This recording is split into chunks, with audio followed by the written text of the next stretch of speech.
Midnight, October 1871.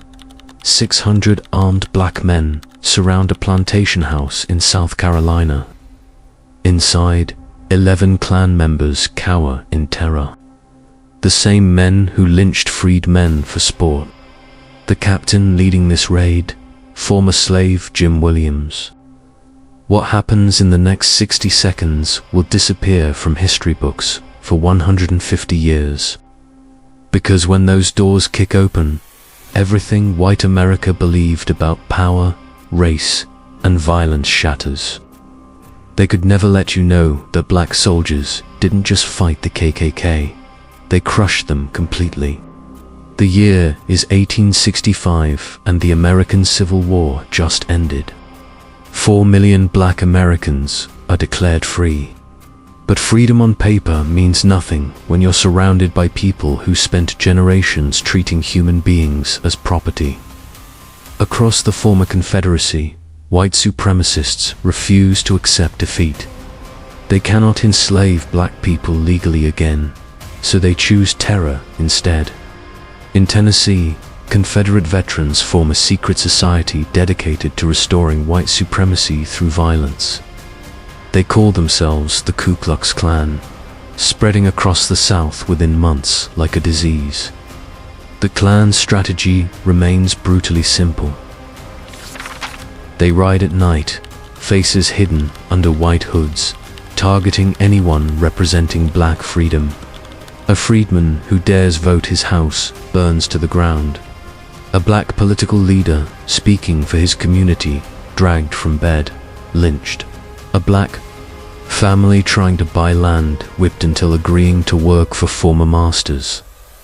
In South Carolina alone, historians estimate the Klan murders hundreds of black Americans in just 2 years. Local sheriffs look away. State courts refuse prosecution. Black communities have nowhere to turn for protection. But here's the part schools never teach. Black Americans didn't endure this terror passively. They organized, they strategized, and in several southern states, they fueled white supremacists' worst fear by forming their own militias. These were not vigilante groups or angry mobs. They were official state militia companies, legally authorized and led by black officers. In South Carolina, where black voters helped elect a Republican governor, the militia became majority black by 1870.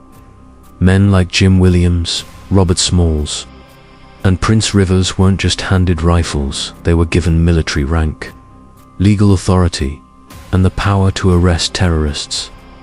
Think about what this meant.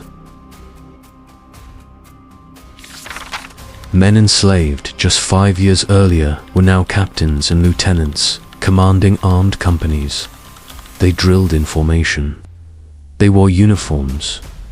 They had the support of the state government and, at first, the federal government too. For the first time since arriving in America in chains, black communities had organized military power, and white supremacists lost their minds. Southern newspapers exploded in hysteria.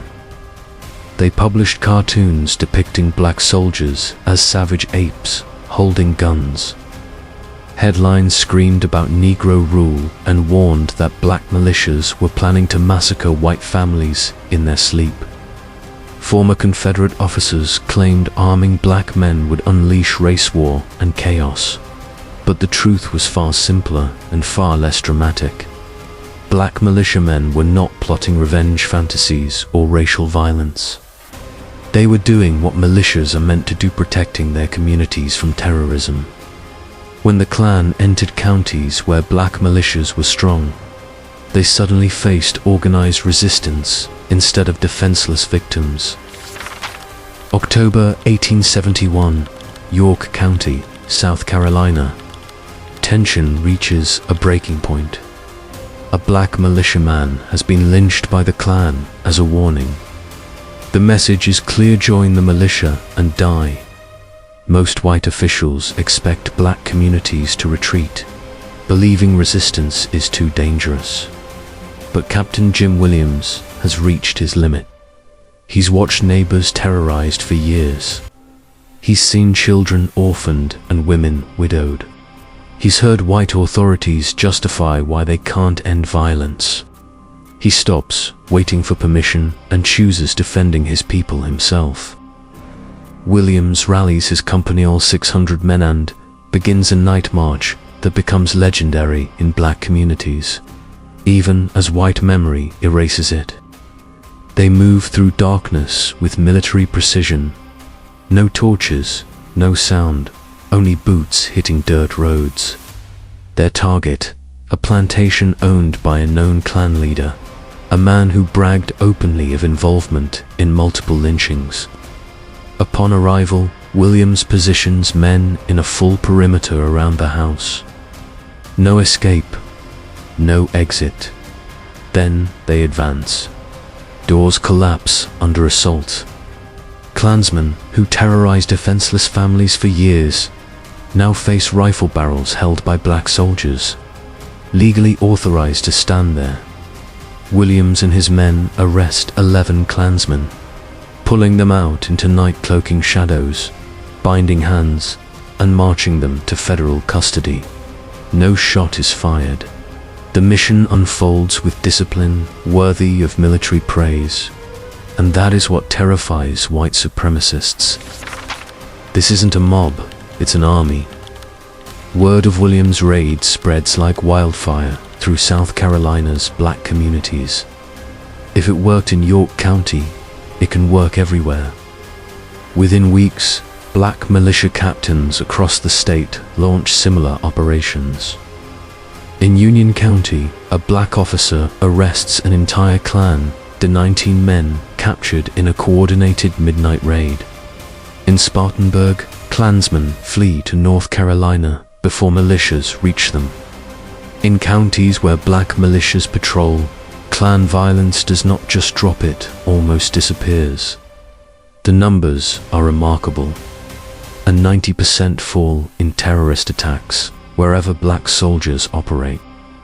Not coincidence proof. This is what happens when oppressed communities gain the means to defend themselves. Federal prosecutors seize momentum quickly. By late 1871, they arrest over 600 Klansmen in South Carolina alone. Trials open in federal courts, and for the first time, Klan members face real consequence. Black militiamen testify, naming attackers, recounting crimes, presenting evidence, securing convictions. And the moment they seize power, they strike black militias with ruthless efficiency. Weapons are confiscated, companies disbanded, black officers arrested on trumped-up insurrection, charges, the same charges once used against Nat Turner and Denmark Vesey. The message is unmistakable. Black self-defense becomes illegal the moment it succeeds. Captain Jim Williams, the man who proved organized black resistance could defeat the Klan, is murdered by white supremacists in 1872. His killers face no prosecution, no trial. They walk free, shielded by the very legal system Williams had used months earlier to arrest Klansmen. A lynching, plain and simple.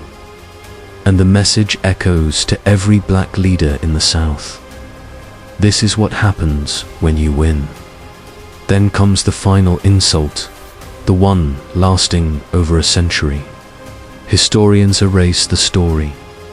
Textbooks claim Reconstruction failed because black people were unprepared for freedom, too ignorant to govern themselves.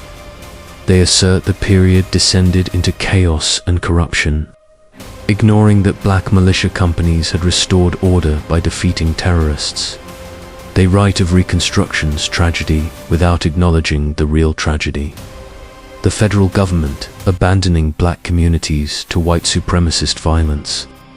For 100 years, American children preventing black communities from arming themselves.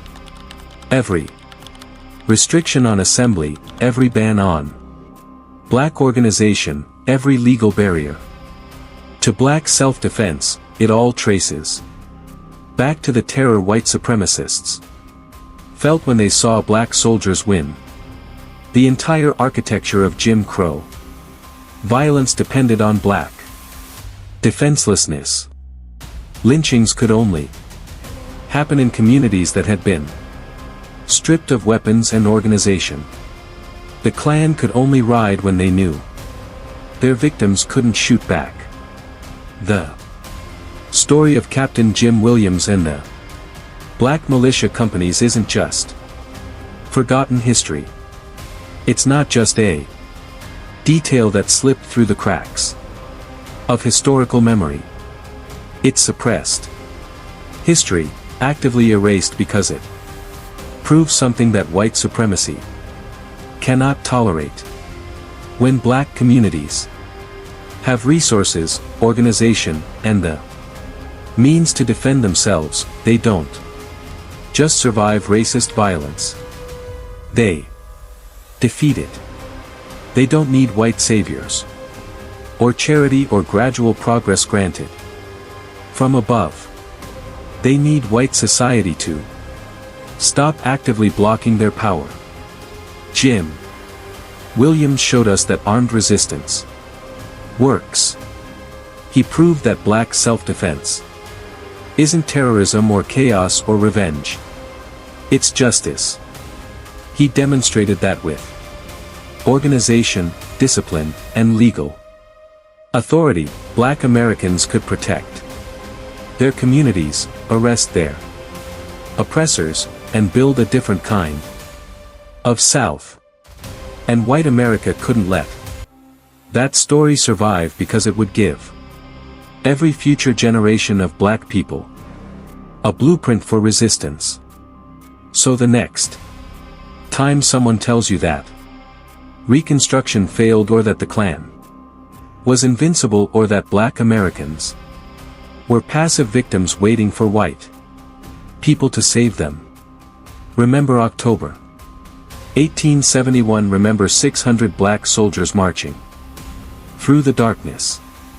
Remember Captain Jim Williams kicking down doors and arresting terrorists. Remember the 90% drop in Klan violence wherever black militias operated. Remember that for one brief moment, black military